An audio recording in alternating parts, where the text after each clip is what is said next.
Hey everyone, it's Pam, and this is my monthly update video letting you know everything that I was up to in the month of June. So personally and channel-wise, June was a fairly uneventful month. I haven't been on any podcasts or anything like that, a little break from those. I have been playing a lot of games, and I got a ton of pickups, both of which I will go over later in the video, but first, let's do the shoutout. If you think the Sega Saturn is a system that needs more love, then I have a good channel for you, and it is the Afro Show.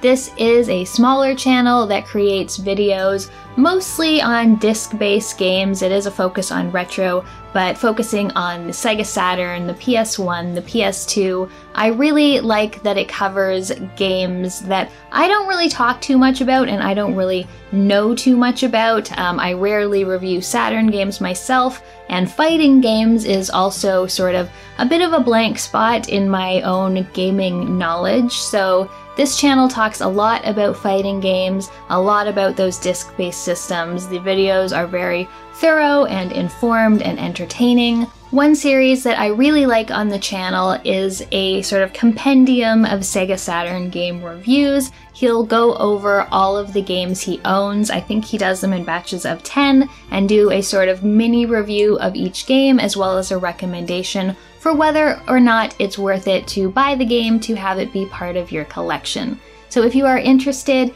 in reviews on Saturn and fighting games in particular, then check out the Afro Show. So now on to pickups, and there are a lot of pickups. Both Will and I have been on a little bit of a game purchasing spree recently, and we also got some games in the mail that we actually ordered a couple months ago from Japan, and they just arrived here this month. So I'm going to start from newest games to oldest games. So the first thing I got is Viva Pinata, and this is a fantastic game on Xbox 360. It is a cool sort of like sim gardening game where you grow piñatas and get them to live in your garden. This is like a special steel case edition of the game. Actually, it's not a steel case, it's a plastic case. But it's got the game in here as well as I think a demo disc. Oops. It has a sticker on it, that's why I can't open it. So it's got the discs in here. It comes with like an actual game manual, which is something that you don't see too often. And it's got a bonus disc which has Lego Star Wars on it as well. I'm not sure if that's a demo or the entire thing. But this is one that was on Xbox Live Arcade, and I just really wanted to have a physical copy of it because I do enjoy it quite a lot. Also got a couple PS2 games. The first one is something that Will recommended to me. It's called The Red Star, and it is a co-op game that you can play together, which I really like. So Will and I will be playing it together at some point. And what appealed to me about it was the sort of genre blending. So it combines sort of like a melee beat 'em up with shooting action, which seemed really cool. And I quite like the cover of this, and it looks interesting. So excited to give this a try at some point. And then also Raiden 3, love my shoot 'em ups, and I think we've got most of the other ones, so this is a good little add to the collection as well. Something which we picked up at a pawn shop, you never know when you're going to find a good deal on games there, was Tomba 2, which is a platformer kind of game. I've actually never played it before, but it was really cheap. I think it was like $30, and that is quite a lot less than it is actually worth. So this was a pretty good grab at the pawn shop. Also, as I was saying, we ordered some games from Japan a while ago. Will loves his Saturn imports, and he actually got a whole bunch of other ones that I'm not going to talk about just because I don't really know anything about them. But one that we got was Radiant Silvergun, which is a good shooter. Again, love the shoot 'em ups. This is also available on like Xbox One. You can get it digitally, but we've got a physical one now too. And then I was inspired by two people, Aaron Plays and Nefarious Wes, who made a video about all of his Gradius games, which was really great, to pick up Parodius. I don't know which Parodius this is because I don't speak Japanese, but this is one of the Parodius games, and I'm really looking forward to playing this because I like the sort of cute-em-up style games where it is a shoot-em-up, but with just sort of bizarre landscapes and enemies and things, so I'm very excited to give this a try. Also, adding to my very small Super Nintendo collection, which previously consisted only of Super Metroid and A Link to the Past, I picked up The Wizard of Oz. Just the thing to go together with those two classics. I just really like The Wizard of Oz, the movie. I used to watch it a ton when I was a kid, and I saw this in the store, and I just really wanted to play it. It looks like a platformer, and I always love simple platformers, so looking forward to playing this. We'll probably give it a review when that time comes. And now, 1 million NES games. I've been really into playing and doing reviews on NES lately. It feels like a nice little break to do something a little simpler, a little shorter, and I've just been enjoying playing them. So I have a lot to choose from here now. So the first one is Spy Hunter, which is a vehicular combat game based on an arcade game. It's an arcade port. It's actually quite a forgettable game, but then there's also Super Spy Hunter, which I played through and will be reviewing sometime in July. This one was a really nice surprise. I'd never played it before, and it was a ton of fun.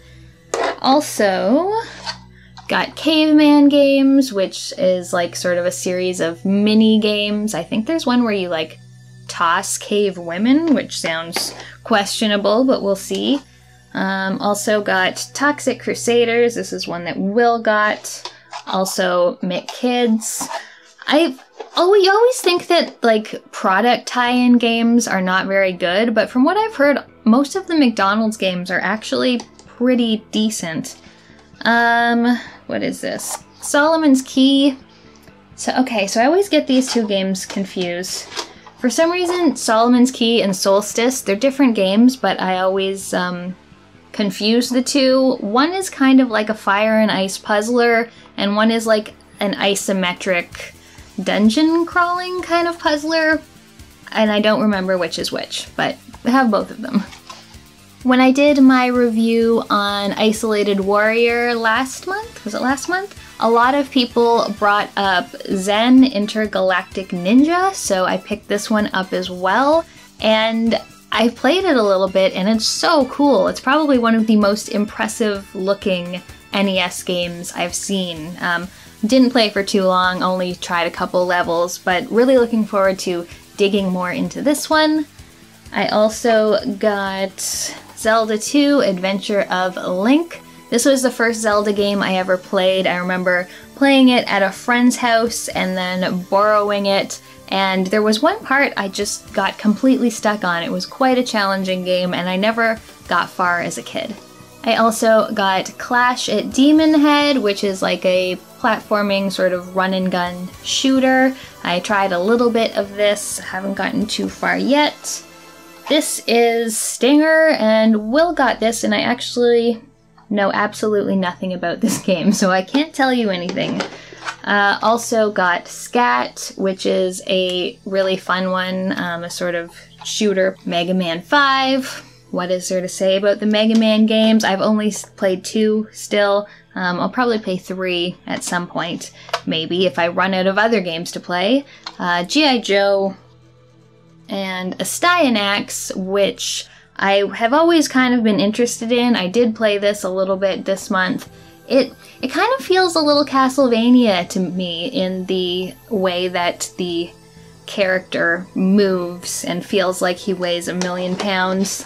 And lastly is Battletoads Double Dragon, which is another one that Will got. So many NES games to play. There will probably be more shorter NES reviews coming up on the channel in the near future. Oh, forgot to mention that a lot of the NES games were ordered from someone that Will knew online, and he included a couple packs of Nintendo Game Pack cards with the order. So I thought I would just open these up now and see what interesting things are in them. Oh, a secret tip for Zelda 2. That's convenient. What's this? Super Macho Man Punch-Out. I think that's a sticker? Okay, top secret tip. Zelda 2. Patience is a virtue. Prolong your playing time by discovering the best way to deal with your foes and learning your way around all the screens. That's kind of a shitty tip. I thought it was going to be a secret or something. Alright, what else? Tips for Punch-Out with some more stickers. What is this? We've got a Super Mario Brothers card. How to play. Oh, it's a scratch-off game card. And a Double Dragon one, and another Punch-Out one. Seems like Punch-Out was the popular card to make here. Just gonna open the second pack. We've got another Punch-Out sticker. This is... Alright. I love video games. We've got Zelda 2, Super Mario 2, and another Zelda.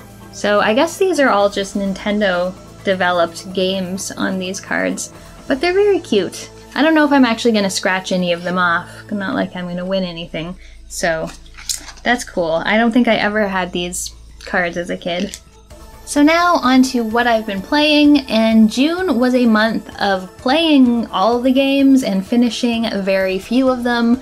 Most of the games that I finished I have made reviews on. I finished Eastshade, which is a beautiful sort of open world adventure-ish game that's very, very peaceful, and you just go around helping people and making paintings. And if you haven't watched that video yet, please do. It's an excellent game that I recommend. I also finished City Connection, which again, I have already done a review of that game as well. I finished Maneater, which I talked about a fair bit in my last update video. My thoughts on the game really haven't changed. It's sort of dumb fun. I really enjoy being a shark and just causing chaos and eating people and destroying boats and things. The only thing that I really didn't like is that I ran into a bug with one particular collectible in the game. I did go out and do all the side quests, get all the collectibles, except the last one that I need is bugged and it's just not showing up on the map, which is really annoying and keeping me from getting about 5 different achievements and 100%ing the game. So every once in a while I'll try to boot it up to see if like an update has been made to the game or some kind of patch, but so far that hasn't happened yet. So that's kind of annoying and put a little bit of a damper on the game for me, but I did overall really enjoy playing it. The only other game I finished is a card game called Ancient Enemy, and it's just your basic sort of like solitaire type RPG card game where you get cards and you've got special abilities and you're using the cards to like fight other creatures and things. There is a story around the whole thing, but honestly I skipped all the story because I really just wanted to play the card part. It was an okay game, sort of something that's good to sort of play as you're watching TV or doing something else.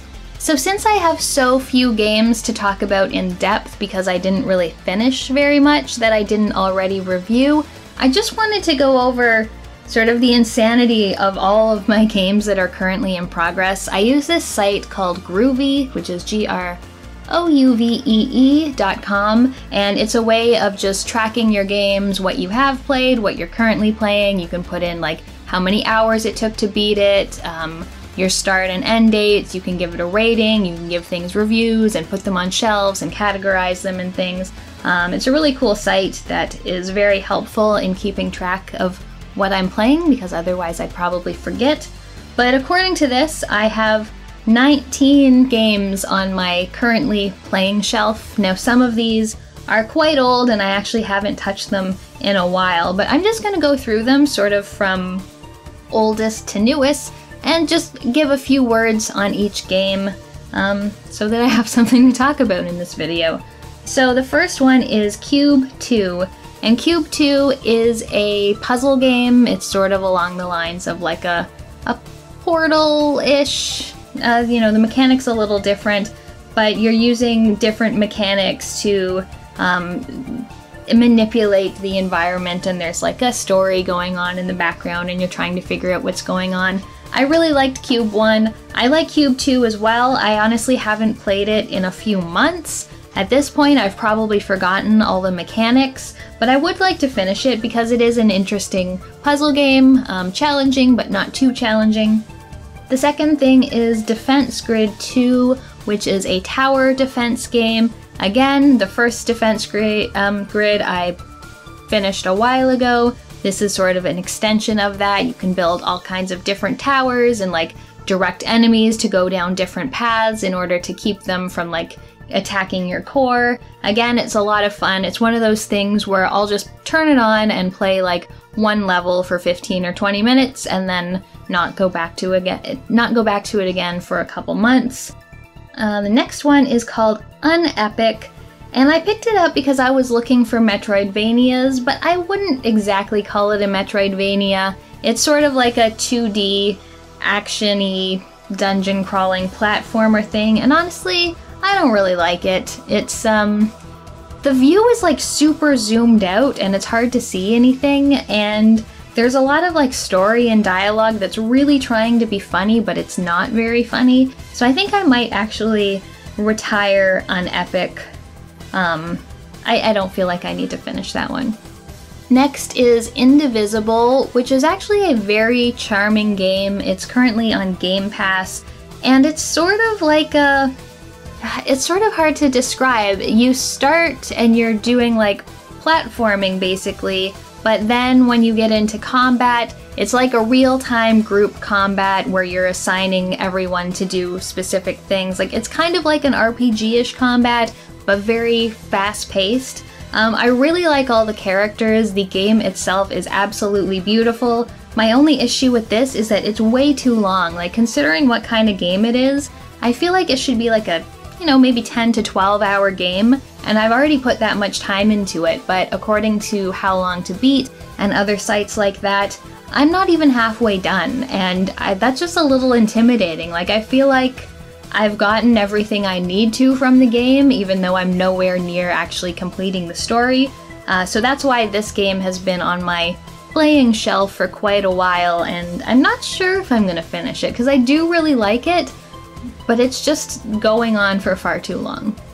Beautiful Desolation is a game that I backed on Kickstarter a number of years ago. It's made by the same people who made a game called Stasis, which is an isometric, kind of like horror adventure game, and I really liked that game. It was very atmospheric, it had interesting puzzles. Beautiful Desolation is much bigger in scope, which I don't think is a good thing. It takes place in South Africa, where the developers are from, which is cool to see like a different environment that you don't get to see very often in games, but it's like a time travel thing. You and your brother get sort of teleported to a different time, and you have to sort of figure out what's going on. And my biggest problem with it is that there are just too many locations. Like, you have a ship and there are 3 different maps, and within each map there are all sorts of different locations. So I just find like the commuting time just going from one location to another, especially since it's sort of an adventure game, so you don't necessarily know exactly what you're supposed to be doing next. So I find if you go to the wrong place and there's nothing to do there, it just seems like a big waste of time, and it's just like the playing area is too large and it really could have benefited from being a bit more concise. So honestly, I haven't really been enjoying that. I feel like I should finish it since I backed it on Kickstarter and like really liked Stasis, but it's just, it really hasn't been doing it for me, so I haven't picked it back up in a while. A couple months ago I started playing The Order 1886, which is a game people always judged very harshly for being too short, but I love short games, and honestly that's one of the things that appeal to me most. I really like the world of the game and it's very interesting. The only reason I haven't played it more is that I just don't play on the PS4 that much, and when I am playing on PS4 it'll be the Final Fantasy remake, which I'll get to soon. So I will go back to that at some point, just not super in a rush to do it. I also am in the middle of Lands of Lore, The Throne of Chaos, because I plan on making a video about it. I just have another bigger video that I'm currently working on, so once that gets out, I will probably go back to Lands of Lore to finish that off and start writing that one. So the Final Fantasy VII Remake, I know a lot of people have been asking me for my thoughts on this game. I played up until Wall Market, and then I sort of put it down, didn't touch it for at least a month. Just this past weekend, I went back and I played through the Wall Market section of the game. It's such a weird one. Like, I'm so torn on it because I really love seeing all those characters and the locations since I love the original Final Fantasy VII so much, but it's just all the extra stuff they put in it is really bad, and I think it makes the game worse.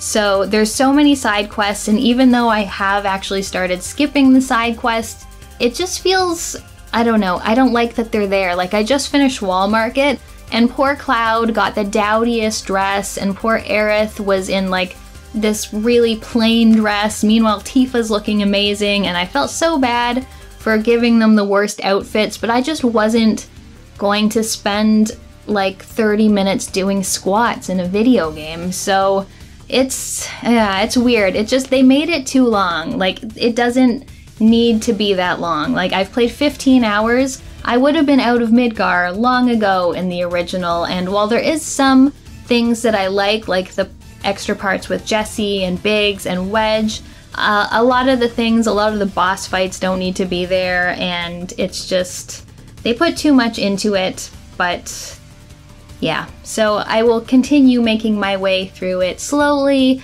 but I'm not in any rush since, I don't know, it hasn't engaged me that much. Also, still playing through XCOM Chimera Squad. I don't have a whole lot to say about this.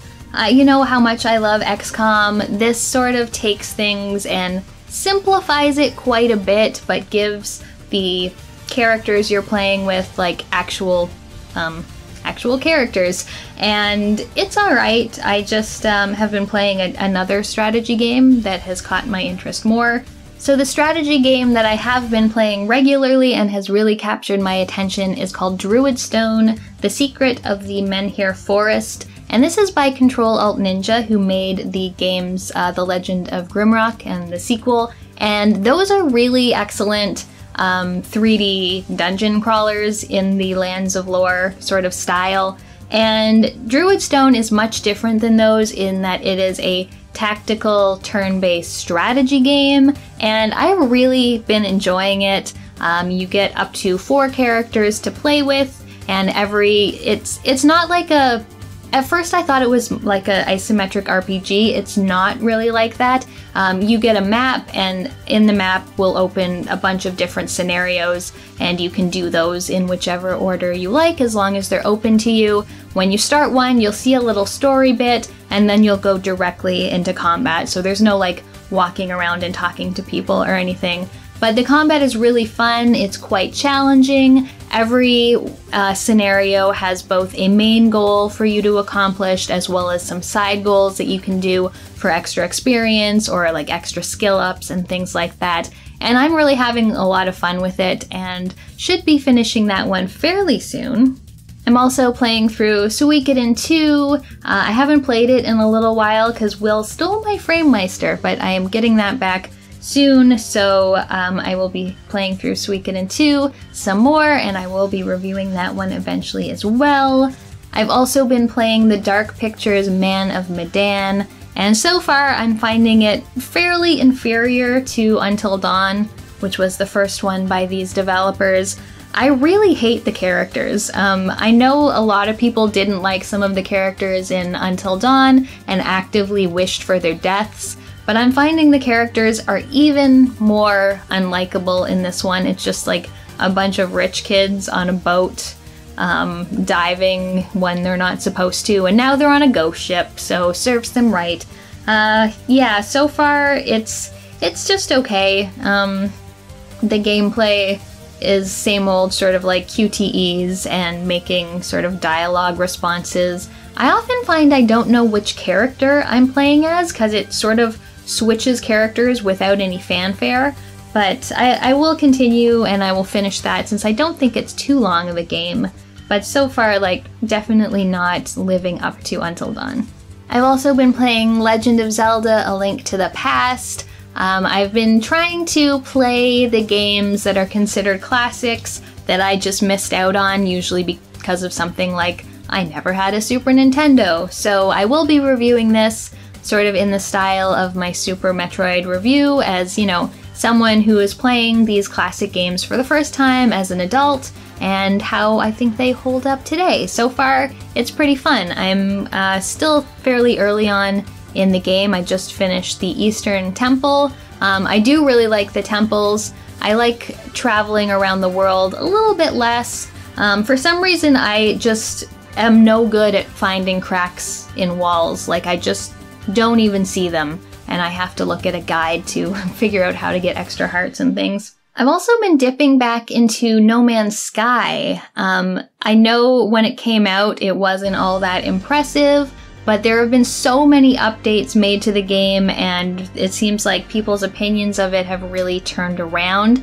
I wanted to replay it a while ago, but I wasn't willing to purchase the game again, but it appeared on Game Pass, so I thought I would give it another try, and so far I'm enjoying it. It's just a very chill game. It's like you can just sit down and relax and play and like scan wildlife and rocks and things, and I can like listen to a podcast or something while I play, which I always appreciate since I'm not commuting anymore. I'm finding I have less time to actually listen to podcasts and things, but it's okay. I'm kind of trying to mainline it and see what the end story of the game is. Like, I'm not really interested in things like base building at all, but I do like just seeing the different procedurally generated planets and sort of finding out what kind of things live on all of them, and then making my way to the next one.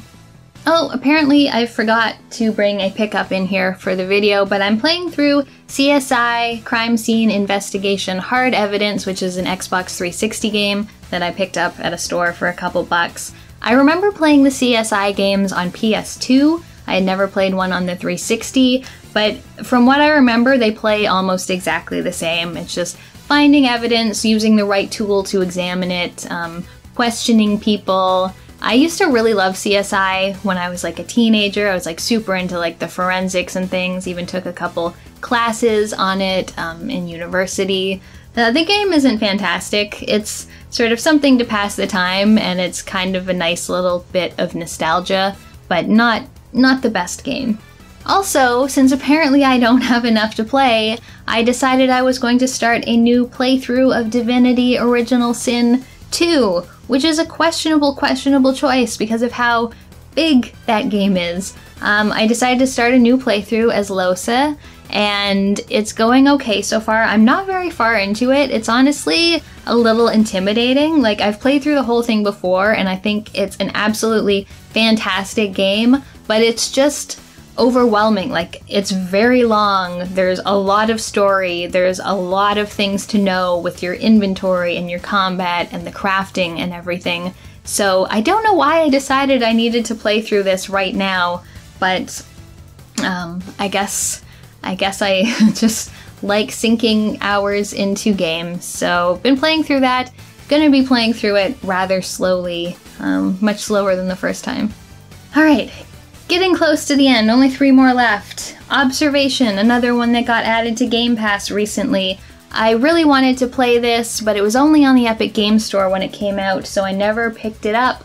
But this is sort of like your seemingly typical kind of like out, isolated in space, solving puzzles kind of game, except rather than being the lone astronaut, you play the computer in the space station. So that's a really interesting twist on it. I haven't gotten very far, but I'm thinking, like, am I an evil computer? That would probably be the most fun, but you're basically just like responding to the lone astronaut who's asking you to like open doors for them, or like see security footage, or access your computer parts. I haven't gotten very far, but I'll be continuing on with that one.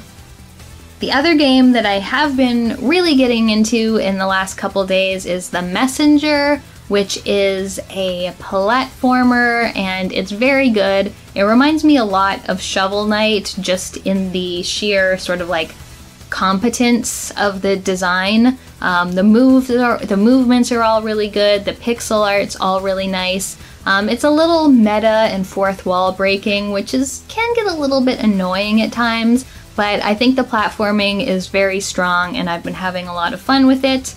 Apparently there's some kind of like twist or change that happens in the game. I guess I'm not there yet, but I'm looking forward to seeing where this game goes. And last but not least is Streets of Rage 4. Will and I started playing through this together, and I think we got through about 4 or 5 levels before we decided to take a break. I'm not the biggest fan of beat 'em ups, but I do like them occasionally, and I do like that they're often co-op games. Streets of Rage 2 was a fantastic game, and so far I'm liking this as well. The moveset is really good. I really like the art style of this one. The music, I don't love the music. I think just because the soundtrack of Streets of Rage 2 was so strong and so memorable, they've sort of changed styles a little bit for this one, and it feels a little different, and maybe I just don't like change, but I kind of would have preferred something more reflective of the original style. But so far, the game is a lot of fun. I really like the character designs, and yeah, we'll be finishing that one probably in July. Alright, so that's it. Despite the fact that there wasn't a whole lot going on for me in June, I picked up a lot of things. I've been playing all the things, as you heard. Leave me a comment and let me know what you've been playing, if you got any interesting pickups. Please don't forget to go and check out the Afro Show. Thanks for watching, and I'll see you next time.